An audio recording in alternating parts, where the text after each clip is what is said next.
Well, it all began 1969, Cardiff City Football Club.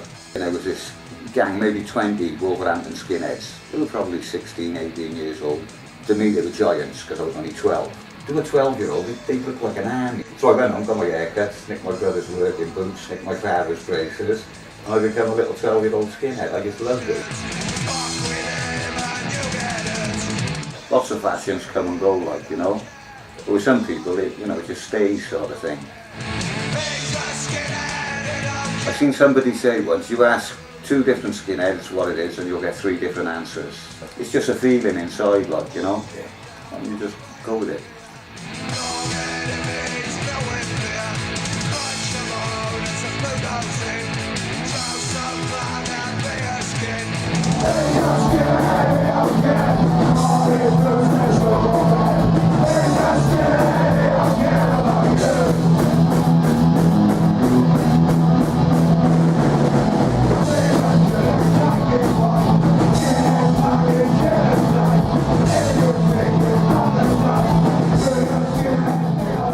Not long after I come out of jail in 1981, I got a black mate Wilson who's invited to a party around his house. And me and my ex-missus at the time knocks on the door, and one of the kids opens the door. He sort of stared at me and he had this terrible look in his face. And he ran back in the house shouting, "Dad, Dad, it's a skinhead." So man come out loud and he said, "Oh, it's alright, that's Roddy, he's one of the good ones." He said, "I used to be a skinhead when I was a kid." But all the boy knew was fucking skinheads were evil fucking racists, you know what I mean? Yeah. And it broke my fucking heart, the thought that, you know, something I grew up with and loved, all of a sudden now it was tainted with this fucking thing like.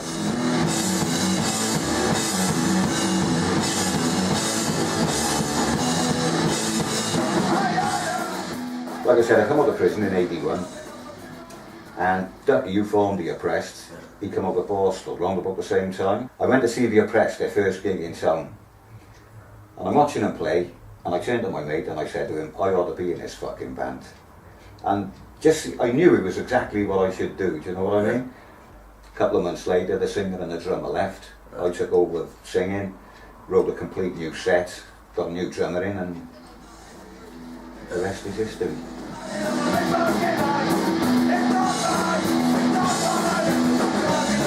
But we've never been in a band to make it big, like, you know? Well, we never thought we ever could anyway.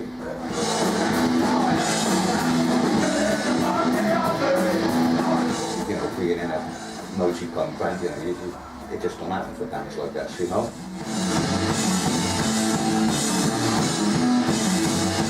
So with us, it's always just been having a laugh, like, you know what I mean? Just fucking about, like.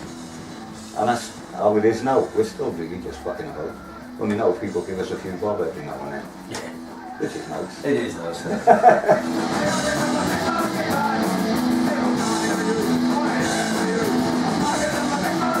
Skinheads against racial prejudice. That's all it is. It's quite simple, like. It started in New York in about, I think about 1986 they began it.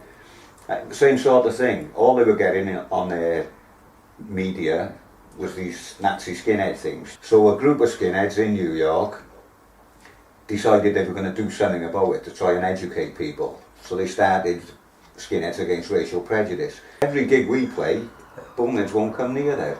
Because they knows we hate them and they knows our fans hate them.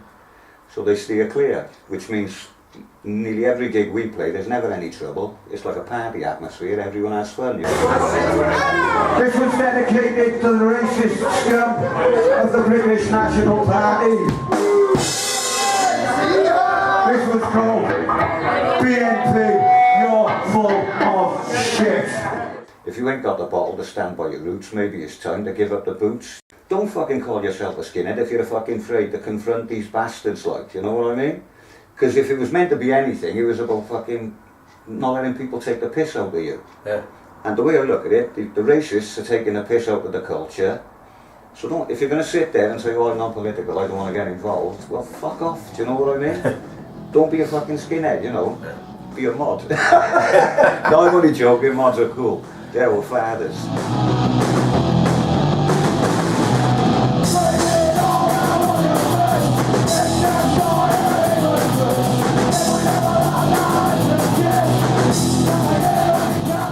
Just just a simple statement. I'm an anti-racist skinhead. Just letting people know, you know what I mean? It's the only way you can, like, you know, obviously you can go out and slap the boneheads and fucking wreck their shows and stuff like that if you can. Yeah. I'm 59 now, so that's all a bit behind me, you know?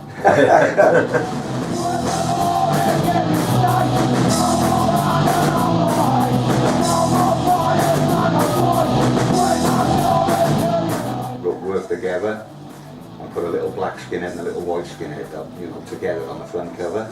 That was like our stand, like, you know. Yeah. So everybody knew we got all to do with these right wings.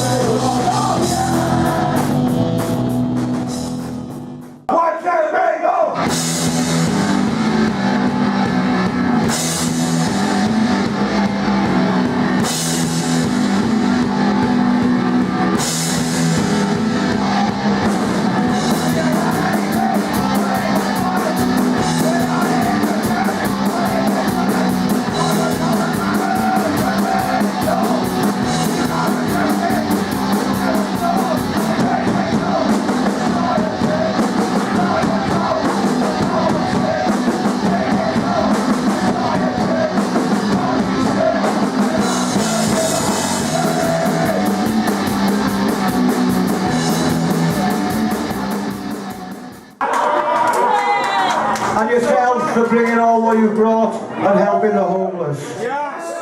Safely. Have a nice Christmas. Cheers.